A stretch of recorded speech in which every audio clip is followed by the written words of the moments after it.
বালুরঘাট শহরের শিবতলী এলাকায় একটি রাষ্ট্রায়ত্ত ব্যাংকের এটিএমে সেলোটেপ লাগিয়ে প্রতারণার চেষ্টা করে ধরা পড়ল এক যুবক। রবিবার দুপুরের ঘটনাটি সামনে আসতেই ব্যাপক চাঞ্চল্য ছড়ায় গোটা এলাকায়। ধৃত যুবকের নাম জাহিদ খান, সে বিহারের গয়া জেলার বাসিন্দা। পুলিশ জানিয়েছে দীর্ঘদিন ধরেই ওই এটিএমে কারচুপির চেষ্টা চলছিল। গ্রাহকদের অভিযোগ ছিল এটিএমে টাকা তুলতে গেলে টাকা বের হচ্ছিল না। সেই অভিযোগের ভিত্তিতে এটিএম সংস্থার কর্মীরা নজরদারি বাড়ানো শুরু করেন। রবিবার দুপুরে ওই যুবক ফের এটিএম মেশিনে সেলোটেপ লাগিয়ে প্রতারণা করতে গেলে তাকে হাতে নাতে ধরে ফেলেন কর্মীরা ও স্থানীয় বাসিন্দারা। উত্তেজিত জনতা ওই যুবককে ঘিরে চড় থাপ্পড় মারতে শুরু করে। পরে পুলিশ এসে অভিযুক্তকে নিয়ে যায় এবং তাকে গ্রেফতার করে।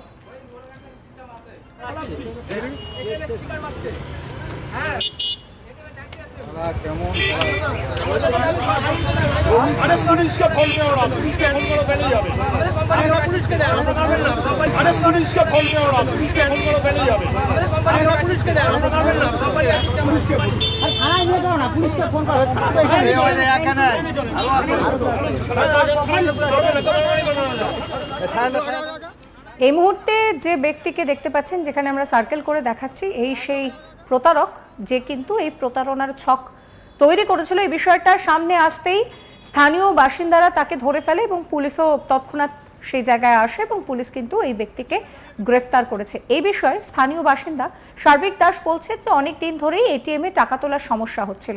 শোনাবো তার কথাও। ওইখানে আমরা ঢোকার আগে দেখলাম ও ঢুকে আছে। এবার আমরা ঢোকার পর যখন টাকা তুলতে যাই তখন দেখলাম টাকা বেরোচ্ছে না। স্টিকার মারা আছে, মানে যে স্টিকারটা মারলে টাকাটা এসে ব্লক হয়ে যাবে, পরে যে কোনো সময় নিয়ে নেওয়া যাবে। সেটা তো কাস্টমার বুঝতে পারবে না।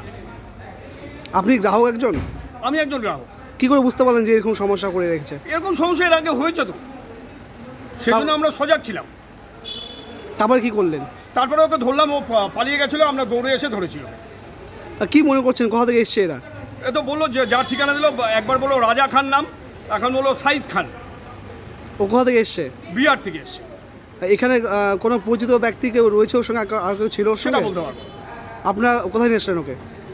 আমরা থানায় দিয়ে দিলাম। এটিএম সংস্থার কর্মী বিমান হালদার জানান যে আমরা নজর রাখছিলাম, ওর গতিবিধি দেখে কিছুটা বুঝতে পারি যে কিছু গন্ডগোল রয়েছে, সঙ্গে সঙ্গেই ধরে ফেলা হয়।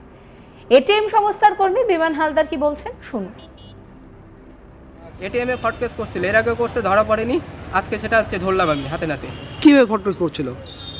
এটিএমে টাকা ঢুকায় যেখানে, সেখানে লকটা খোলা যায়, খুলছে ওরা, খুলে দিলে কালো টেপ মারছে। কালো টেপ মেরে হচ্ছে তোমার ছাটার নামাইলে কালো টেপ মেরে বাড়াচ্ছে। সে সময় আমি ঢুকে রিপোর্ট করতে যাই, ঢুকে দেখি এরকম। আপনার কি এটিএমের কর্মী? আমি এটিএমে নিল কোম্পানির। আপনারা কি করতে এসেছিলেন? আমি রিপোর্ট করতে এসেছি। রিপোর্ট করতে এসেছিলেন, তারপরে কি দেখলেন এসে? আচ্ছা, দেখি কালো টেপ মারা।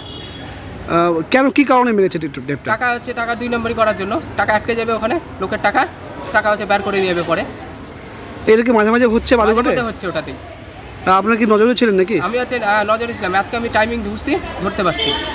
কি করছিল আপনি, কি দেখলেন তখন? এখন কালো টেপ মারছে, ফট কেস। তারপরে কোথা থেকে ধরলেন? দৌড়াতে আসলাম, ধরে অটো স্ট্যান্ডগুলোর ওখানে অটো লোকগুলো ছিল, ওরাও ধরলো। পালাচ্ছিল নাকি? হ্যাঁ, পালাচ্ছিল। ওর সঙ্গে আর কজন ছিল কি মনে করছেন? একাই দেখলাম। বাকি কি আর কেউ আছে মনে করছেন? বাকি কাউকে দেখলাম না। এ বিষয়ে এটিএম সংস্থার চ্যানেল ইনচার্জ শুভ্রজিৎ নন্দী বলছেন যে আমাদের তরফে প্রতিটা এটিএমে পর্যাপ্ত নজরদারি ও সতর্কতার ব্যবস্থাও নেওয়া হয়েছে। এই ঘটনার পর নিরাপত্তাকে আরও জোরদার করা হবে। অন্যদিকে এই ঘটনার পর বালুরঘাট থানার পুলিশ পুরো ঘটনার তদন্ত শুরু করেছে। পুলিশের পক্ষ থেকে জানানো হয়েছে ধৃত যুবককে জেরা করে দেখা হচ্ছে সে কোনো বৃহত্তর চক্রের সঙ্গে জড়িত কিনা। তদন্তের স্বার্থে তাকে আদালতে পেশ করে হেফাজতে নেওয়া হতে পারে। এ নিয়ে আমার কলিগ মৃদুল হোর ঠিক কি রিপোর্ট দিচ্ছেন দেখুন।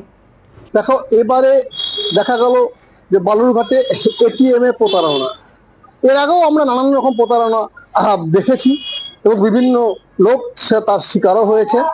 হ্যাঁ, এটিএমে দেখা গেছে যে এটিএম এর যে নাম্বার, সে নাম্বার ক্যামেরা থেকে নেওয়া, এই ধরনের ঘটনা আগে ঘটেছে।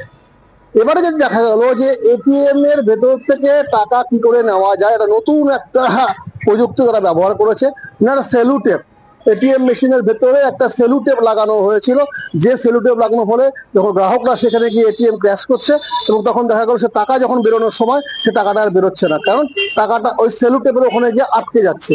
এই যে একটা পদ্ধতি ব্যবহার করেছে যারা এই প্রতারণা করছে ব্যাংকের এটিএম কাণ্ডে, এই ব্যাপারটা যখন ঘটে সেই সময় ওই এলাকার কিছু লোক সন্দেহ করে এবং সন্দেহ করে সেই যে ধৃত তাকে পাকড়াও করে।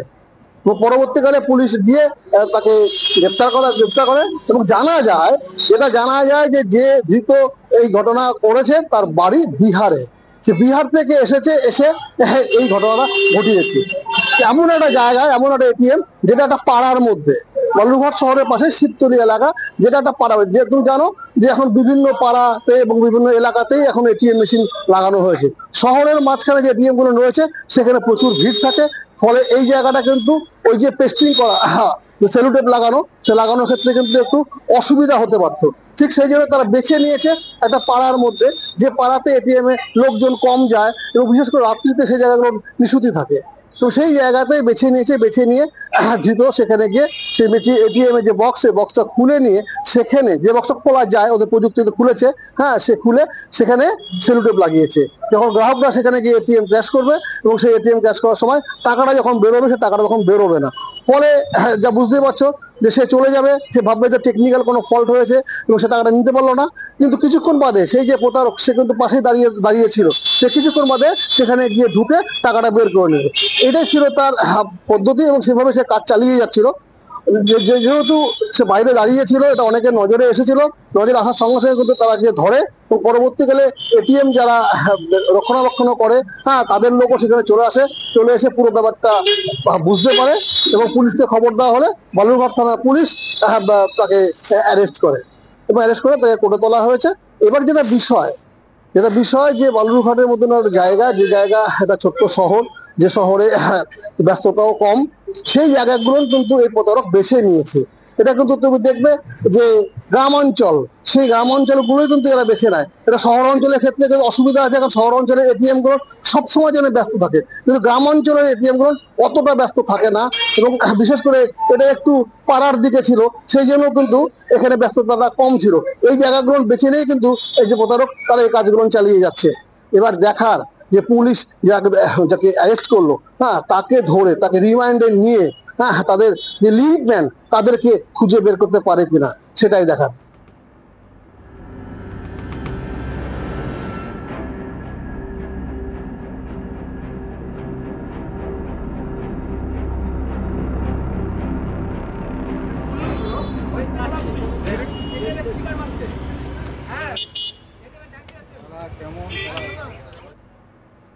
এবার এটিএমে গেলে অবশ্যই সাবধানতা অবলম্বন করতে ভুলবেন না। সমস্ত খবরের আপডেটের জন্য আপনাদের নজর থাকুক আজ তাক বাংলায়। চ্যানেলটিকে সাবস্ক্রাইব করবেন, নোটিফিকেশন পেতে বেল আইকনে ক্লিক করবেন, ফলো করবেন আজ তাক বাংলার হোয়াটসঅ্যাপ চ্যানেলও।